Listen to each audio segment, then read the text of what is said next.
Welcome back. Now, we just had art season sort of wrap up in a very explosive way last month, but it does seem to still be trickling in to November. Olatunde Gbotemi is a multidisciplinary creative and cultural strategist. Now, he's serving as creative director of Zone Payment Network, and he has experience spanning Italy, Nigeria. He blends strategy, design, and storytelling to shape modern payment experiences. He's also the founder of Artcation, and it's an acclaimed art meets culinary experience connecting audiences to creativity in powerful new ways. A nominee of the CEO's Network's Africa Awards, he's committed to making art, culture, and branding emotionally resonant and impactful. It's great to have you here, Ogini. Thank you very much, Titi. All right, so Gbotemi or Yes. Ogini, which one? Call me Gbotemi. Gbotemi, all Yes. right. Great to meet you. Thank you very much. So I have to say, of everything in your profile, what struck me the most was culinary meets art. Yes. Okay, so we have so many great chefs pop into the studio all the time, and we are so interested in how they're going to plate food and how they're going to make it look. But you've decided to take this to the next level. Talk to us about how this all began. So Artcation was a solution to a problem about people looking at art and sort of forgetting it. Like not just the art enthusiast this time around, like the regular person who just wants to see art. But then there's nothing to take home, right? They don't really have this nostalgic moment. So my case study was actually the Wizkid's album, Made in Lagos. So he launched this album. The campaign was about this artsy thing, but all of a sudden it changed to his picture, right? So I was like, how do I make people remember art, right? So I said, you know what? We're going to pair food with art, right? So it's going to be in the same color composition as the art. Like, for example, the last edition was monochrome. Every art there was in black and white. Interesting. And all the meals, 3-course meals, were all in black and white. Wow. And some people ask me funny questions like, is it amala? I'm like, nah, trust me, it's not amala. No, it's not amala. But you don't do the actual cooking. You just curate the experience. I create the whole experience. I put everything into consideration. So because our guests are selected sometimes, and random people could come, so we're like, if we're going to serve these people food, we're going to serve them art. The art has to be something worth their time, right? And if they're going to taste, because some people really don't like seafood, and they're not a fan of oily food or greasy or creamy. So we are very intentional about that. So there's a whole lot of research. So it's not just about curating the experience, also putting the things into place, right? The audience, the food, the art, and the artist as well. So I've heard many terms added to culinary. I've heard culinary arts. I've also heard culinary science. Yes. Right? Where do you find that balance? Because you just mentioned now, some people don't like creamy, some don't like oily, but you just told me that all the food was black and white. That means you had to do something to make sure that it didn't just look good, but also taste good. Yes. So how were you able to achieve that? So the balance between that was is first of all collaboration. Finding the chef who is ready to explore, who's ready to like put in the work into the plating. Now, when we look at things like people are really allergic to the oil. Now, if you're going to use a particular oil, you don't just use fish oil, for example, right? You could go ahead to use like olive oil. You can't just use groundnut oil or any other type. Some people could be allergic to nuts. They could be allergic to nuts. So we are very intentional on that level and the medium of serving. So we could serve in a candy, like a melted candy, turn it into crystal, right? And serving the meal inside, just to make sure it's not too much for whoever is eating it. And lastly, how many bites? So is it just a taste?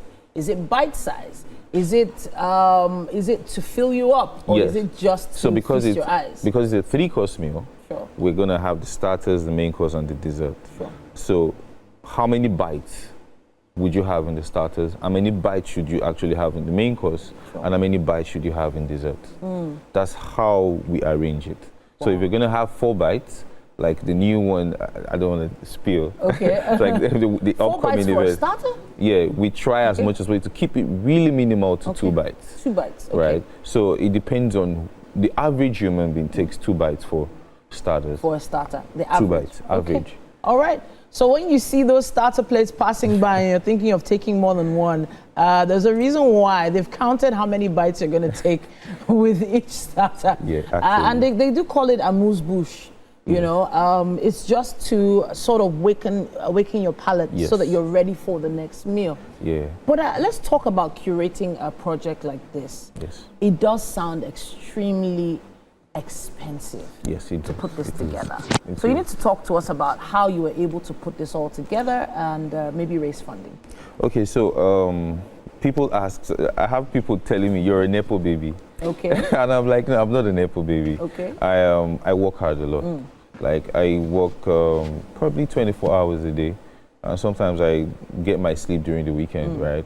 So it's more of me putting, at the end of the day, it's collaboration. Okay. Like, even if I have to raise this funding, and I have good supporters as well, like Waka now supporting me. Like, this is the second time they're supporting me. Okay. Right. All right. Let's avoid mentioning too many brands. Yeah, okay. I mean, really sorry about that. But in the end, the interest, are people showing interest as much as, so the average person maybe might not know that people are interested in things like this. Was it surprising to you that brands were coming on board? Well, it wasn't, it was, how do I put it? I was sure they were going to buy the idea. Okay. I was sure they were going to like the idea because it's new, it's fresh. And I was just so sure, but what I wasn't sure of is how far can they go? You know, like, because I want to keep a relationship. I want to collaborate with you. Not because of, oh, we want to give you some amount of money, but I also want you to gain something from it, right? So it's a symbiotic relationship. So now, whenever I think of art and food, to be honest, I think of that, was it a year or two ago where a banana was trending? Yeah.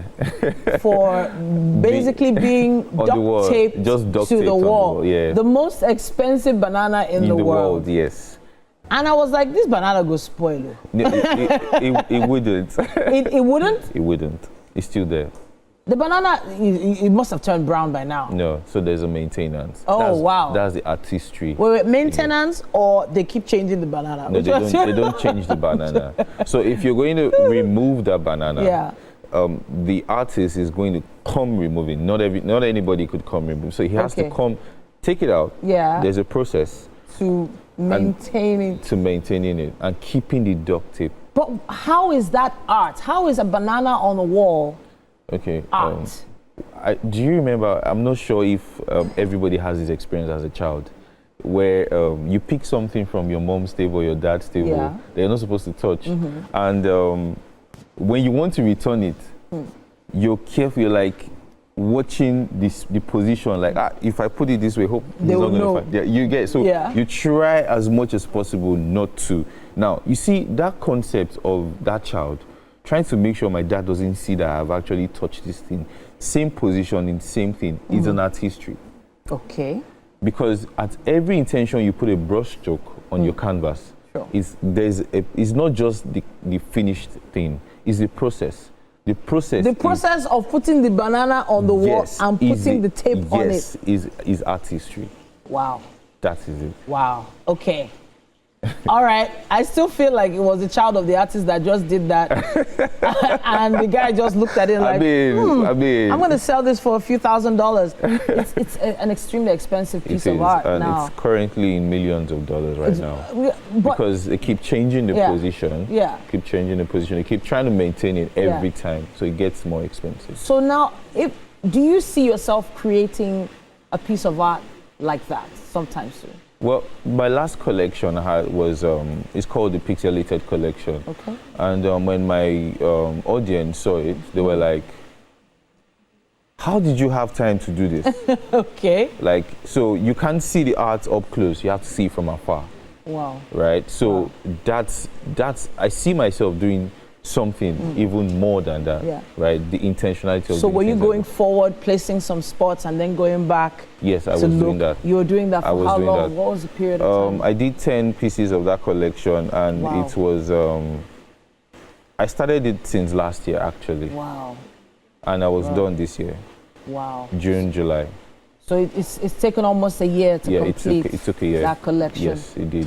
Now, I have to say, thank you so much for sharing this with us. We're trying to connect with you mentally in terms of the fact that art, they say, is a means of expression. Yes, it is. You are expressing yourself through art, but then also through food, which is something I know I can relate with, and a lot of people can relate with. Artcation, really, congratulations. Thank you very much. Gbotemi. Thank you.